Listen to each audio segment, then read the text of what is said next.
నేను కేవలం ఒకదానికే పరిమితం అయిపోతే నా శక్తిని మీరు చంపేసినట్టు వాళ్ళు అయిపోతారు.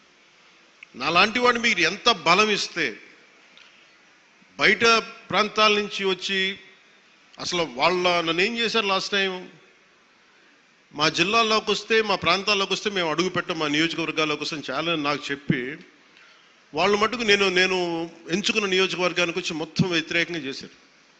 వాళ్ళ ఏరియాలోకి వెళ్ళకూడదట, వాళ్ళ నియోజకవర్గాల్లోకి వెళ్ళకూడదు, కానీ మనం పనిచేస్తున్న నియోజకవర్గాలకు వచ్చి ఏదైనా కలగచ్చు. అంటే వాళ్ళకి అర్థం కాదు ఏంటంటే నేను సన్నగా కనిపిస్తానో మెత్తగా కనిపిస్తానో నాకు తెలియదు, కానీ నా గట్టిదనం వాళ్ళకి తెలియదు.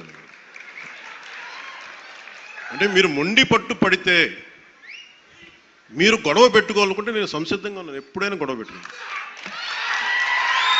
దానికి నా దగ్గర కొదవ లేదు, ఆ శక్తి కొదవ లేదు. కానీ ఏంటంటే యుద్ధం ఎందుకు భరిస్తాడు, ఎవడన్నా తిడతా ఉంటే బలం ఉన్నోడు భరిస్తాడు, బలహీనుడే ఎదురు తిరుగుతాడు.